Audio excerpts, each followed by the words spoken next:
Hey y'all, it's Sabrina, and in this week's video, I'm going to be talking about 5 different things you may not expect or people don't really talk about when you work on cruise ships.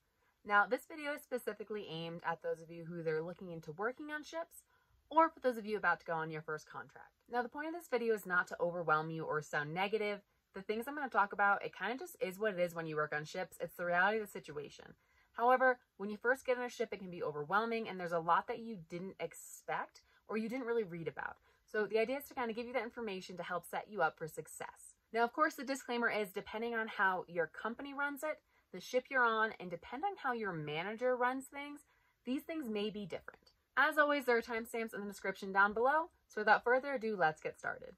Number 1, let's talk about extra responsibilities. And I'm talking about the responsibilities that don't necessarily go along with your job title, but go along with the fact that you are a staff or a crew member on the cruise ship. Now, without a doubt, 2 responsibilities you're going to have are to be a part of and know what you're doing in a passenger drill and in a crew drill.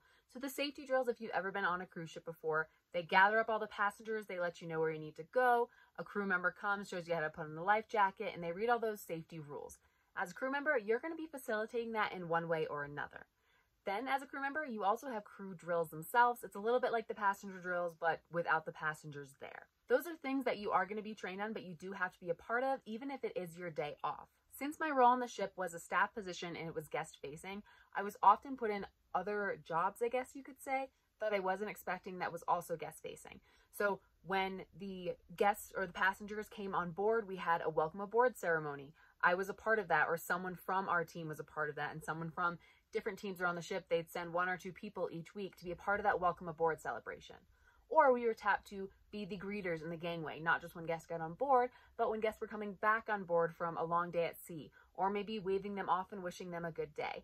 So those are just jobs that I didn't know I was going to have when I got there, but surprise, it was just one thing that my position or a staff member did. Another thing to know is during the busy or the high seasons, which is normally around summer or the holidays like Christmas, Thanksgiving, New Year's, you may be tapped to go assist a different department. There are many times where I was sent to help shore excursion, which basically was just sending guests and passengers to their seats or handing them their tickets or letting them know what they were going to be doing for that day. And there were a number of times where I had like people from shore excursion or some of the performers or like even the art dealers, which I don't think they were technically supposed to do, would come help us like in the kids club sometimes, whether it be like entertainment or just like even out our numbers because we were short on staff or had way too many passengers and we were trying to be accommodating to the guests. Now, of course, they're not going to, if you are a stage performer, they're not going to take you and be like, we need people to work in the galley, because that doesn't make sense and it's unsafe. But just keep in mind, there's possibility that you could be tapped to go assist in another department. Number 2, let's talk about training. There is so much training when you work on a cruise ship. And I don't mean just training for your specific job, but in other facets as well. So besides your job training, one thing that you're going to have to know, especially if you're guest facing when working on ships, is all about the company and the ship. So you're going to get a lot of material depending on what your manager wants. They may have you study it, but the idea is guests are going to be asking a lot of questions and you should be able to answer them. So you're going to need to know everything from a little bit of information, maybe even history about the company, how many ships are in the fleet. You may be asked to name all the ships in the fleet or just at least 4 or 5.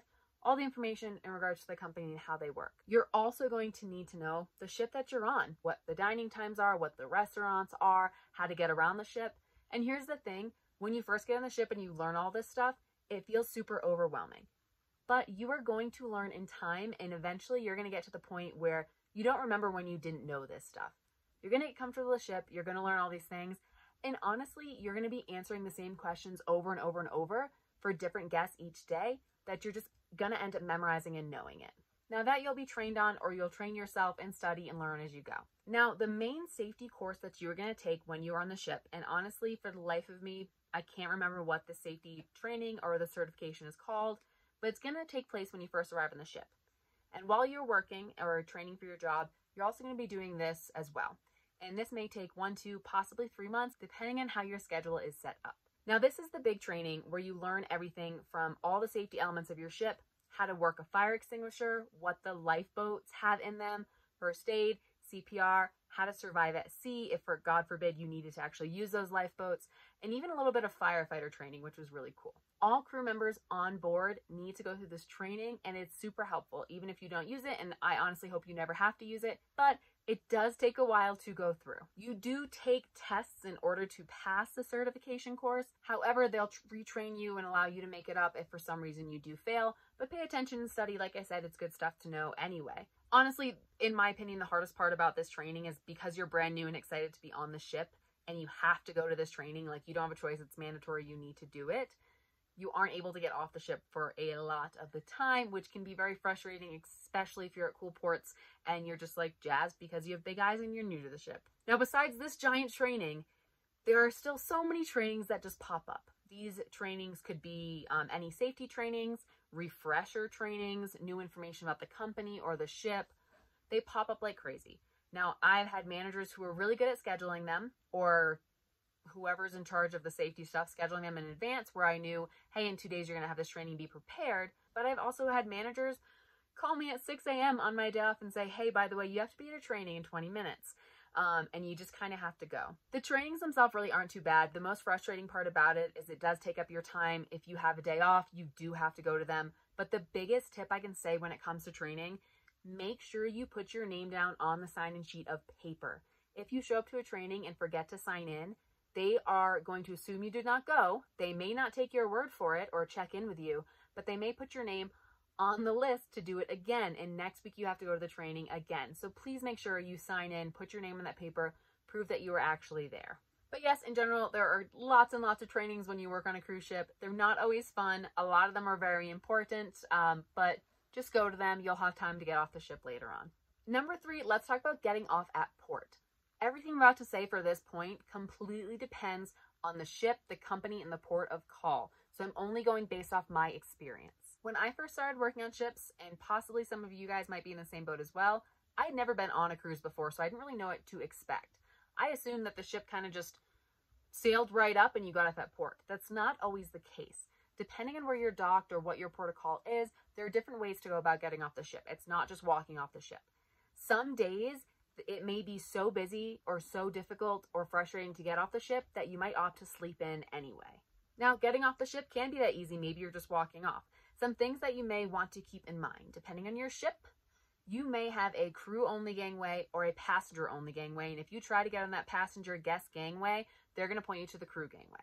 You also may have a passenger or guest all-aboard time and a crew all-aboard time. Pay attention to those so you don't miss that all-aboard time and you don't get in trouble and you don't get left behind. Now, you may get some ports of call where you get off and the only thing there are a couple of restaurants and maybe some shops. And to actually see the country or go see other places, you have to get an hour taxi ride into town. That may or may not be worth it or doable depending on what your work schedule actually is. There may be some ports that you need to plan ahead and actually get your passport back from the ship in order to get off and get specialized tickets. I know when we were docked in Cuba, we as a crew had to request our passport 24 hours in advance and only pick it up when HR was actually open and then return it in a timely manner in order to get on and off the ship. And we had a different process altogether than the guests did. We went around and went through the crew way, and in some places that will be. You may have some ports of call in some countries where you are not able to leave a certain spot without having a special ticket that says you're crew and it's okay for you to go, or being part of a tour that your ship sets up. Another way you may be getting off a port of call is called a tender. So a tender boat, think of it as just a smaller boat. It's picking up guests from the ship, which is docked further out at sea, and driving them across to the actual port and dropping them off. This can get really hectic when you're a crew member because the tender lines or lines stay on the boat to get back and forth. It's a long line, and depending on your work schedule, it may not be worth it to get off the boat, or you may have to get there really early. So just pay attention to those times to work something out. Okay, so one thing that I forgot to mention with this point is that there are going to be weeks that come up every so many months where you are unable to get off the ship. This is because you are going to be scheduled for what's called IPM. And if I remember right, it stands for in-port manning. And essentially what that means is that even when you're docked, there are always supposed to be so many crew members on the ship for safety reasons. So there's always going to be so many crew members that cannot get off the ship because they have to stay on because they're on IPM that week. Now, I have worked on ships where you're able to switch IPM with a friend or a coworker as long as they're in your department. But I've also worked on ships where once you're assigned, you cannot switch IPM. My advice for this is always know when you are on IPM. I've had managers who are really good at letting us know. I've had some who don't let us know, and when we try to get off the ship, we find out, hey, it's our week for IPM, which can be kind of frustrating. Once you get used to it, it's not so bad. The times that it becomes frustrating is after you've been at sea for 7 days and you're ready to get off the ship just to be on land, and you go take your crew ID to the gangway, you try to scan off, and it beeps back at them and they don't let you off because you're an IPM. That can be really frustrating. Or if there's a port you really want to get off at and you're not going to be circling back around and you find out you're an IPM that week and you can't get off the ship, that can be a little annoying as well. So just a heads up, this is something that everyone does have to do. The main point of this point in the video is to tell you that getting off at port is not always easy.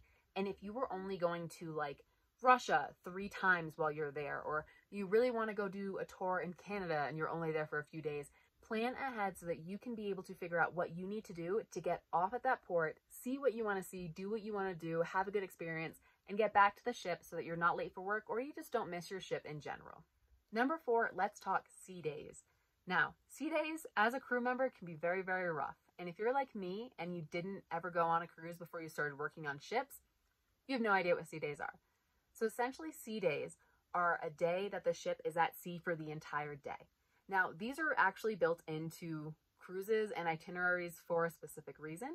Maybe it does take your ship a while to get from one port to the next. In reality, it probably takes them only a couple of hours to hop from an island to an island or a port to the next. However, they're probably just chilling at sea and may not even be moving in order to have a sea day. So the idea is it keeps the guests on board. The guests kind of are spending money, just enjoying the ship. It's just a really good way for the company to make money and to get them to come back to that specific ship if they had a good time. Now, not all sea days are planned, and it is possible you can have a surprise sea day. That can happen for multiple reasons. Maybe communication between the port and the captain or the ship or whatever just wasn't happening.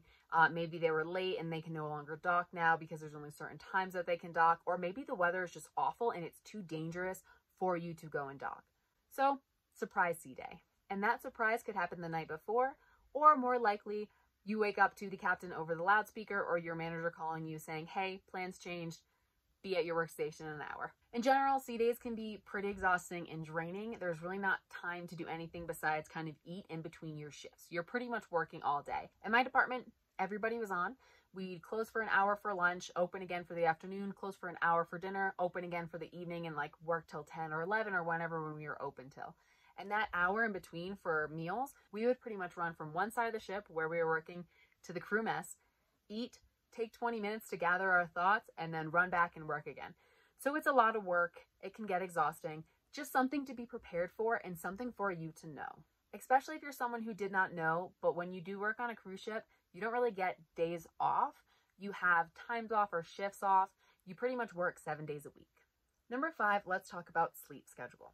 So even if you're the most disciplined person around, your sleep schedule is going to get pretty messed up. You're going to work weird hours, long hours, and you're going to be tired. That means when you go back to your room, maybe for a couple hours after you ate, before your next shift, you're probably going to want to nap because there's not much else to do. Maybe you'll read a book or watch a movie. That'll get boring kind of fast. You're probably going to choose to sleep. Sometimes you're even going to be so tired as to not want to get off at port because you've been to the port and it doesn't really feel like there's much else to do. So you choose to stay in and sleep on your days off instead, or your times off instead, I should say. Now, those long work days accompanied with trying to get off at port to have fun and make the most of your time, that's tiring, but then you add in the socialization aspect. Yes, it is definitely true.